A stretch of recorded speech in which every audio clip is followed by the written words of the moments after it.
Bonjour à toutes et à tous. Donc je fais cette première vidéo YouTube, je suis nouveau sur la plateforme, car il se trouve que je suis dans une situation atypique. Pour vous expliquer très grossièrement ma situation, il se trouve que je suis littéralement coincé chez moi, vous voyez. Et du coup, le confinement qu'on a tous vécu, pour moi, n'était guère un changement en fait. À deux ou trois exceptions près, c'était vraiment voilà. Comment le vivriez-vous vous, si vous étiez en confinement permanent, si je puis dire. Donc voilà. Maintenant, je vais m'en expliquer, je vais vous expliquer le pourquoi du comment. Donc, comme vous pouvez le constater sur le logo, ce joli logo, je suis une personne handicapée. Pour vous expliquer mon handicap, j'ai un handicap physique. Donc, l'on pourrait dire grosso modo que je suis semi-paralysé, ce qui n'est pas totalement vrai, mais ce qui n'est pas totalement faux non plus. Vous voyez, ma main elle se présente ainsi, hein. En fait, j'ai une hémiplégie gauche, vous voyez, bon, voilà. Pour, pour ceux qui connaissent un petit peu niveau handicap. Et donc, je suis handicapé de la main, je suis handicapé du pied et de l'œil. Ok. Donc, je ne boite pas, mais je reste fatigable, et qui plus est, ça s'est accentué pardon, au fil des années. En plus de cela, je suis quelqu'un d'extrêmement, mais j'insiste vraiment sur le terme extrêmement, extrêmement angoissé. C'est-à-dire, je, je suis anxieux, j'ai du mal à réguler mes émotions, j'ai du mal à gérer l'imprévu. Et pour vous donner des exemples précis, hein, je veux dire, je ne peux ni travailler, ni conduire, ni cuisiner. Et pour les transports en commun, ça c'est galère aussi. Et c'est d'ailleurs là où j'en viens, où je vais en venir par rapport à mon problème. Pour vous expliquer ma situation, j'ai des auxiliaires de vie qui viennent 2 fois par jour, pas non, 2 heures par jour chez moi. Vous voyez, donc c'est quand même assez, voilà quoi. C'est bien que je sois autonome, la chose est quand même altérée, quoi. Vous voyez, c'est pour vous expliquer. Et si j'affirme tout cela, que je ne peux pas faire les choses, c'est pas gratuitement, hein, c'est pas par défaitisme forcené ou que sais-je. Non, non, j'ai essayé. On a essayé de travailler avec la chose avec des personnes tout à fait compétentes, tout à fait sérieuses et professionnelles, et elles-mêmes en ont conclu cela. Hein, donc si j'affirme cela, c'est le fruit de mûres années d'expérience, d'accord. Donc il se trouve que j'ai 40 ans, hein, donc voilà, donc pendant moult années, on a vraiment essayé, hein, donc je n'affirme pas cela gratuitement, d'accord. Donc j'en viens au transport en commun. Si je ne peux pas les utiliser, c'est qu'en fait là aussi, les bus par exemple, ce qui devrait être la solution, c'est ce qui est la solution légitime lorsqu'on ne peut pas utiliser lorsqu'on ne peut pas conduire soi-même, je veux dire.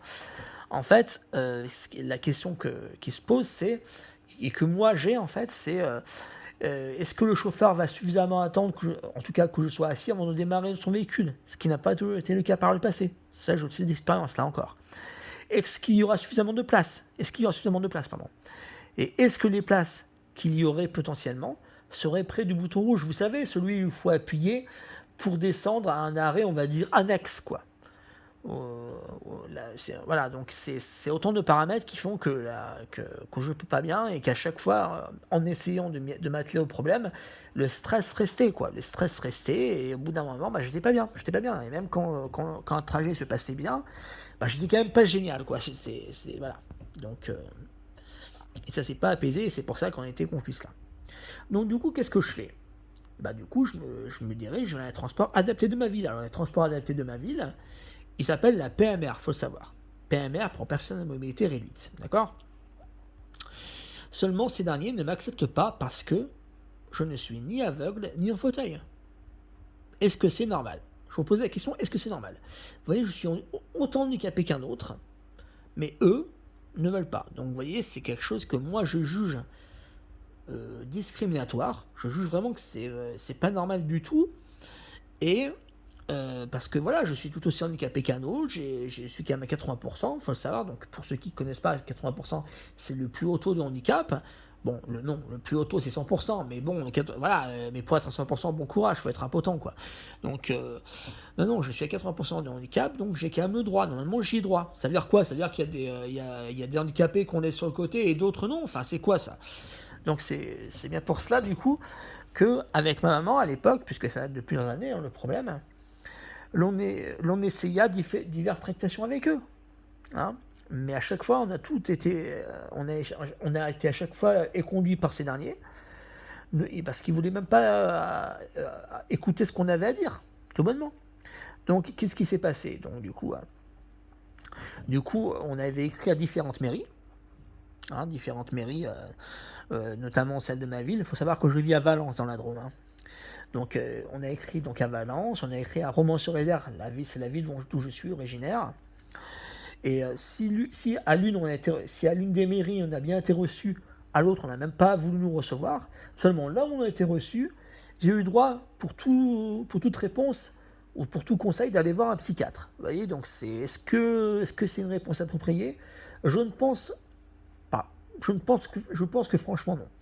Après je vous laisse juger, hein, mais honnêtement je crois pas. Et bien sûr on m'a conseillé les transports privés. Mais il faut savoir que je reçois une aide, enfin, comment dire, je reçois de l'argent, en fait, qui sert d'aide, c'est pour ça que je parlais d'aide, en fait, qui sert d'aide pour chaque mois, en fait, c'est pas calculé en mois, c'est calculé en année. En fait, c'est calculé, c'est 5 000 euros pour 5 ans, ce qui peut comme ça sembler beaucoup, mais 5 000 euros divisé par 5, donc ça fait 1000, et divisé par 12, donc ça fait 100 euros par mois, quoi. Donc, vous voyez, c'est-à-dire que pour que vous compreniez bien, avec un taxi général, en fait, je ne peux sortir que 2 fois. Faire que 2 trajets et demi, quoi. Vous voyez, donc, bon, c'est pas génial. Et un taxi privé, enfin, pardon, un taxi ou un déplacement privé, c'est encore plus cher, quoi. Donc, c'est pour ça que ce ne sont pas des solutions adaptées qui m'ont été proposées. Donc, qu'est-ce qu'on a fait? Suite à ça, moi, avec ma maman, avec la complicité de ma maman, mais c'est moi qui ai décidé de le faire, j'ai écrit une pétition. Alors, les pétitions, je vais vous expliquer un peu ce qu'elle contient. La pétition, en fait, je dis dedans que j'explique déjà mon problème, j'explique que je ne me sais pas seul, hein, puisque par exemple, pour vous dire, hein, ma maman, on avait expliqué d'une manière tout à fait informelle à la MDPH. La MDPH, pour ceux qui ne savent pas, c'est la maison des personnes handicapées. Hein, où en gros, on décide tout pour nous. Voilà, où il y a, là, ce qu'il y a des choses là, ce qu'il y a des pourcentages à calculer, des choses et tout, c'est là-bas que ça se fait, quoi. En fait, on avait dit de manière tout à fait informelle à ma maman que beaucoup de gens étaient mécontents à Valence de la PMR. Voilà, donc est-ce que c'est normal? Là aussi, je pose la question. Hein. Et qu'il y avait beaucoup de bus vides. Beaucoup de bus vides, c'est-à-dire qu'en fait, vous croisez des véhicules en vide de la PMR qui sont vides, quoi. Voilà, c'est ça. Donc c'est ce qu'on c'est ce qu'on avait dit à ma maman de manière informelle et cela, donc le coup des bus vides, on me l'a dit aussi, plusieurs personnes me l'ont dit aussi comme ça. Hein. Donc bon, c'est pas rare, quoi, vous voyez. Donc bon, voilà, donc je sais que je ne suis pas seul, voilà. J'explique aussi que selon moi, en France, on s'imagine bien trop que le handicap, c'est que des gens aveugles ou que des gens en fauteuil.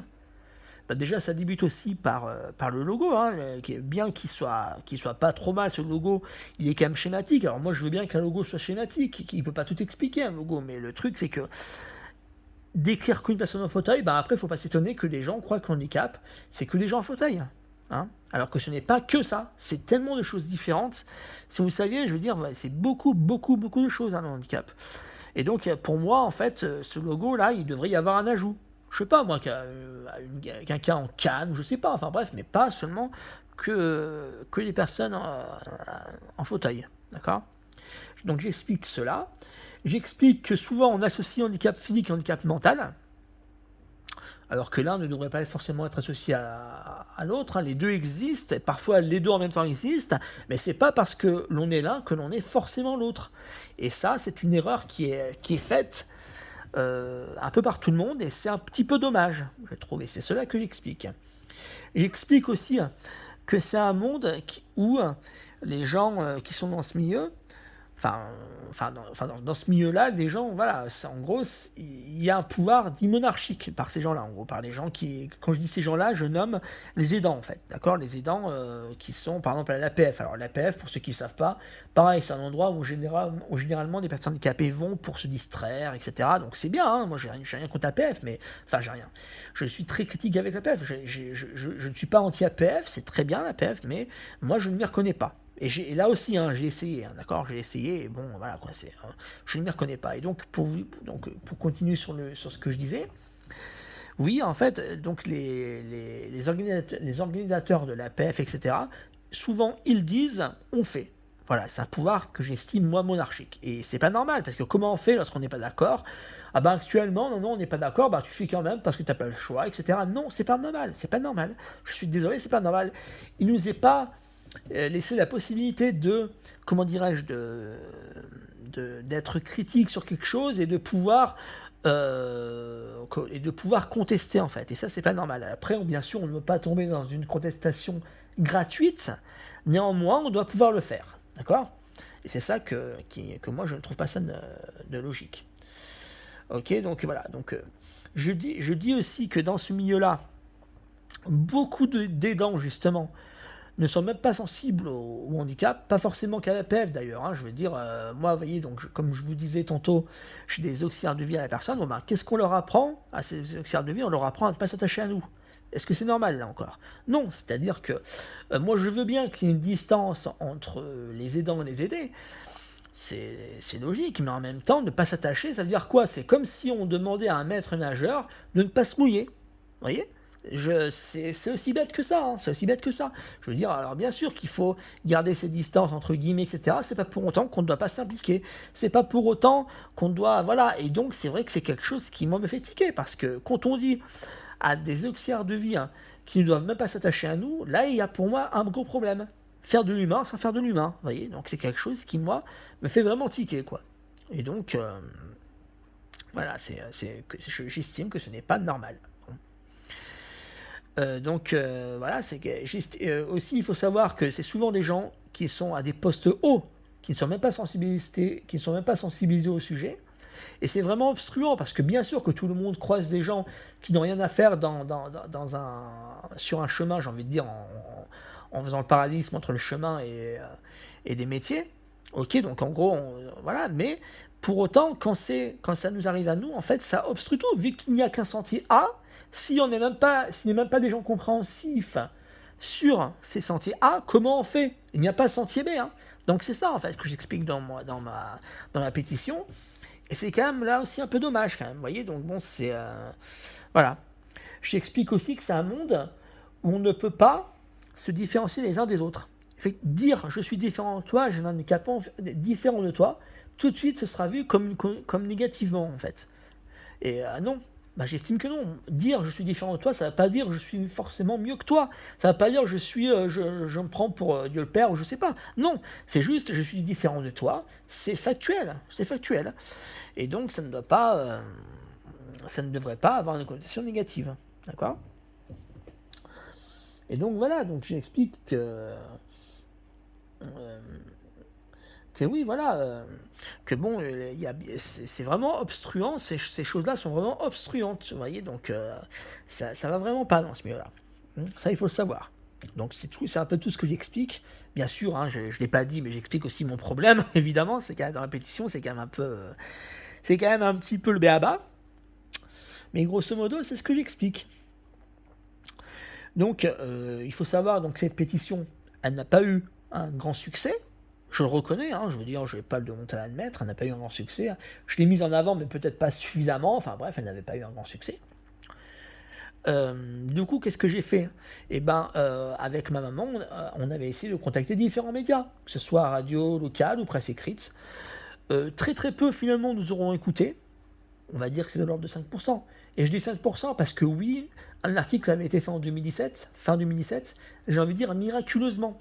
Miraculeusement, quoi. Ça a été fait, mais c'est miraculeusement. Bon, voilà. Il faut savoir que cet article, donc finalement, il n'y a rien eu de changé derrière.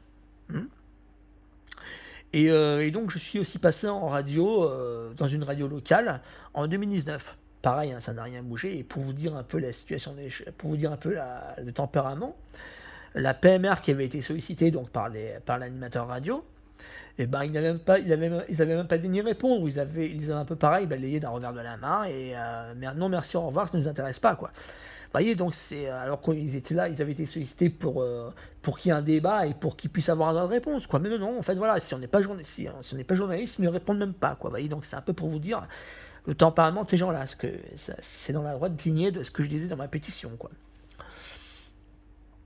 Euh, donc, suite à cela, suite à l'insuccès de cela, même si ça a été fait, en fait, voilà, c'est des choses positives qui ont été faites, mais malgré tout, qui n'ont pas changé, du tout les choses, quoi. Du coup, on a écrit à l'Élysée. Avec ma maman, pardon, on avait écrit à l'Élysée. L'Élysée nous a répondu, hein. Elle avait saisi le préfet de l'affaire. Le préfet a contraint la PMR à nous recevoir, chose qui nous refusait jusque-là, hein. Et donc la PMR ont été assez fuyants, hein.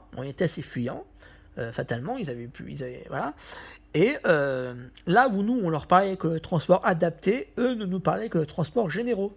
Preuve en est, puisque à la fin du dit rendez-vous, qu'est-ce que j'ai eu à quoi j'ai eu droit en fait finalement? J'ai eu droit à 10 passes, sous couvert de oui, vous allez nous aider à arranger les choses, de votre point de vue handicapé, on va se servir un peu de votre expérience pour améliorer les choses, etc. Oui mais non, voilà, puisque du coup il devait y avoir un suivi entre eux et moi. Et en fait, ils ne m'ont pas contacté en janvier 2020 comme ils auraient dû le faire. Alors je signale que janvier 2020, c'était une période qui était à ce moment-là encore anti-Covid. Ils auraient dû le faire, ils ne l'ont pas fait. Donc je suis très mécontent de cela, parce qu'entre-temps, il faut savoir que ma maman est décédée d'un cancer. Donc vous voyez, il n'y avait pas que le confinement, hein, je veux dire. Et du coup, ils nous ont parlé, voilà, et du coup, elle aurait pu partir beaucoup plus sereinement quant à moi, quoi, parce qu'elle était inquiète évidemment de voir que son fils était coincé, quoi. Donc c'était ça un peu le souci, quoi. Et donc vis-à-vis de la PMR, je leur en veux beaucoup de cela, quoi. Du coup, hein, et je leur en veux d'autant plus parce qu'en plus ils m'ont contacté, en août, en fait, il m'est parvenu un courrier, mais c'est une vaste blague, parce que là, dans ce courrier, il me disait maintenant que que les moteurs des bus ne font plus de bruit, vous pouvez les utiliser, quoi. Vous pouvez les utiliser. Bah non, c'est-à-dire que là n'est pas le problème, et il le savait. Donc vous voyez, en gros, c'était reparti comme auparavant. Donc voilà, jusqu'à récemment, en fait, rien n'a été fait spécialement parce que le confinement n'a pas aidé, la situation sanitaire du pays n'a pas spécialement aidé. Et donc, j'ai écrit récemment à la mairie, etc., de nouveau à la mairie de ma ville.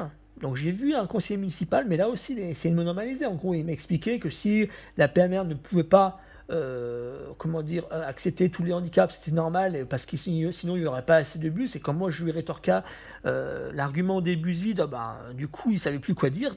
Mais voilà, en gros, il a essayé de me normaliser. Et puis, en gros, il m'a dit que oui, il en parlerait, mais que la situation ne se débloquerait pas. En gros, il m'a dit, c'est pas les mots qu'il a utilisés, mais en gros, ça voulait dire ça. Donc, pour vous dire, en gros, il m'a dit, ne vous faites pas d'illusions. Donc, vous voyez, donc voilà, quoi. Donc, c'est vrai que je suis vraiment bloqué. Aujourd'hui, je suis vraiment bloqué.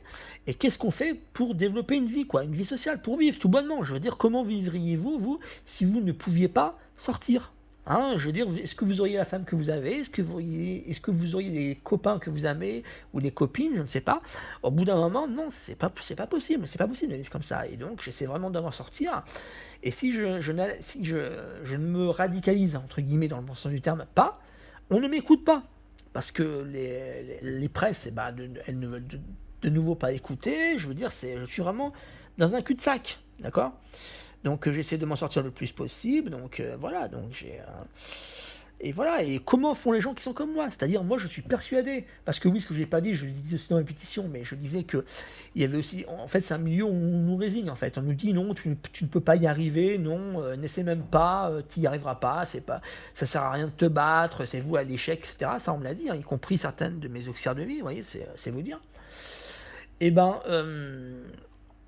comment on fait, quoi? C'est-à-dire, on est résolu à vivre comme ça, à vivre une non-vie, à vivre des non-vies. Comment on fait? Je veux dire, moi, je pense à toutes ces personnes qui n'osent pas dire, quoi, qui n'osent pas dire et qui voudraient bien dire, mais qui n'osent pas dire. Je suis certain qu'il y en a d'autres. Hein, c'est certain, comme je le disais, quoi. Et vraiment, que fait-on, quoi? On est juste les oubliés, quoi. C'est pas normal. Donc bon, voilà, il faut que ce soit dit. Alors bien, je précise que j'ai une famille, moi. J'ai une famille, mais j'ai deux grands frères qui ont plus de la cinquantaine. Comme je disais, moi j'ai 40 ans. Alors oui, ils pourraient m'aider de temps en temps, mais ce n'est pas leur rôle. Et bien qu'ils accepteraient de m'aider de temps en temps, je veux dire, c'est pas une solution que de me décharger sur eux, et je pense que même, ils ne supporteraient pas que je les appelle pour le moindre petit service, d'accord? Moi, j'estime que j'ai 40 ans, donc, puisque j'ai 40 ans, je dois pouvoir avoir une vie sociale qui est à peu près normal. Et là, ce n'est pas le cas. Voilà, donc c'est vraiment pour ça que je fais cette vidéo. Ok. Donc bien sûr, hein, je tâche de continuer un peu à relancer un peu les administrations. Là, je vais relancer la préfecture. Vous voyez, et voilà, et donc c'est vrai que voilà, donc c'est vraiment le propos de ma vidéo, quoi. Je voulais un peu que ce soit dit parce que qui pour représenter ces gens-là? Et moi, à la base, je ne suis pas un leader, je n'ai pas l'âme d'un leader. Mais voilà, du coup, je pense que je représente du coup les gens qui n'osent rien dire. Pas ceux qui veulent pas être représentés, ça, mais bon, en tout cas, les gens qui ne veulent rien dire. Donc du coup, voilà, je voulais que ce soit dit pour que vous ayez conscience du problème. Et donc, j'espère qu'il y aura une issue favorable à ma situation. Voilà, je vous souhaite une bonne journée à tous. Merci d'avoir écouté.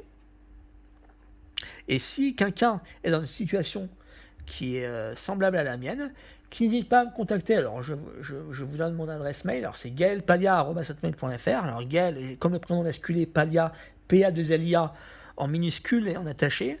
Et puis après, @hotmail.fr. Ok. Donc, voilà. Donc,